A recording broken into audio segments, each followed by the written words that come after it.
Betty and Barney Hill were an ordinary couple living in Portsmouth, New Hampshire. Betty worked as a social worker, and Barney worked for the Postal Service. They were respected members of their community. Little did they know their lives were about to change forever. On the night of September 19th, 1961, they were driving home from a vacation in Canada. It was late and the drive was long. They were tired but looking forward to being home. As they drove through the White Mountains, they noticed a strange light in the sky. At first they thought it was just a star, but it began to move erratically. The light grew larger and seemed to follow their car. Barney, an amateur astronomer, stopped the car to get a better look. He used his binoculars to observe the object. He described it as a large, silent craft with flashing lights. He felt uneasy.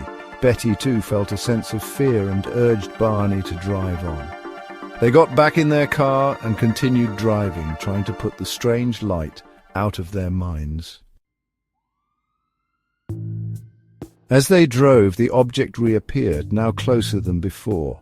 It hovered above their car, bathing it in an eerie glow. Barney stopped the car again, this time in a panic. He could now see figures moving inside the craft. They seemed to be looking down at him. Fear gripped them both as the craft descended further.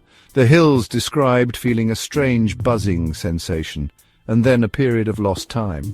They couldn't remember what happened next, as if a piece of their memory had been erased. When they regained consciousness, they found themselves further down the road with no recollection of how they got there. They were shaken and confused. Their watches had stopped working. They felt an overwhelming sense of dread. The once familiar drive home now seemed strange and unsettling. They continued on their journey, desperately wanting to get home. The events of that night continued to haunt them. They experienced nightmares and anxiety. Their clothes were ripped and their shoes were scuffed as if they had been dragged. Barney noticed strange marks on his car which he couldn't explain. Betty found pink powder on her dress, a substance she had never seen before. They couldn't shake off the feeling that something terrible had happened to them. They felt disoriented and out of sync with reality. Days turned into weeks and the nightmares persisted. Betty, particularly, was troubled by vivid dreams. She dreamt of being taken aboard a craft and subjected to medical examinations by strange beings. The beings in her dreams were small and grey, with large eyes and bald heads. They communicated telepathically and seemed intensely interested in human biology. At first she kept these dreams to herself, unsure if they were real or just a product of her anxiety. She feared being labelled as crazy if she shared them. However, Barney also began experiencing similar nightmares, adding to their growing fear and confusion. Section 4. Seeking answers. From doctors to hypnosis. Concerned about their physical and mental well-being, the Hills sought medical help.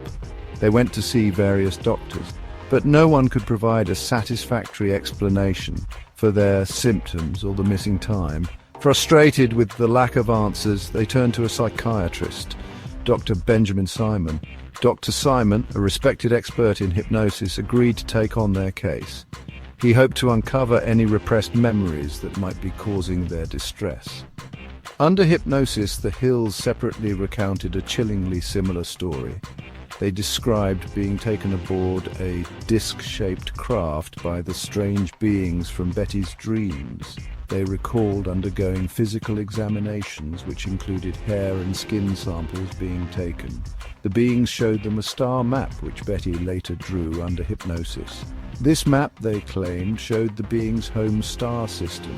The hypnosis sessions provided the Hills with a terrifying clarity about the events of that night. They began to accept that their experience, though unbelievable, was real. Dr. Simon, initially skeptical, became convinced of the Hills' sincerity. He believed they genuinely believed they had been abducted. Section 5. The World Listens. A story shared and scrutinized. The Hills story was initially kept private, confined to their family, friends, and Dr. Simon. However, word of their experience eventually leaked to the press. In 1965, their story was published in a local newspaper, the Boston Traveler, and quickly gained national attention. The article, titled UFO Chiller Did They Seize Couple, caused a sensation. People were captivated by the Hills story and the possibility of alien abduction. The Hills, thrust into the spotlight, became reluctant celebrities. They were interviewed on radio and television, sharing their story with a captivated public. John G. Fuller, a respected author, heard about the Hills case and decided to write a book about it. The Interrupted Journey, published in 1966, became an instant bestseller. The book detailed the Hills' experience, their struggles, and the hypnosis sessions. It captivated readers and further fueled public interest in UFOs and the possibility of extraterrestrial life. The book was adapted into a made-for-television movie, The UFO Incident, in 1975, further solidifying the Hills story in popular culture. Section 6. Doubts and Debates. Could there be other explanations? Not everyone believed the Hills story. Skeptics emerged, offering alternative explanations for their experience. Some argued that the Hills had misidentified a celestial object such as a planet or a bright star as a UFO. Others suggested that the stress of their long drive and the late hour had led to hallucinations or a shared delusion. Some pointed to the lack of physical evidence other than the Hills' testimonies and the questionable marks on their car. The hypnosis sessions, while compelling, were also questioned. Critics argued that hypnosis, a controversial technique, could be unreliable and lead to false memories. They suggested that the Hills' memories, retrieved under hypnosis, might have been influenced by Dr. Simon's questions or their own subconscious desires. The debate over the authenticity of the Hills' experience continues to this day. While some remain convinced of their abduction, others believe it to be a case of misidentification, delusion, or even a hoax.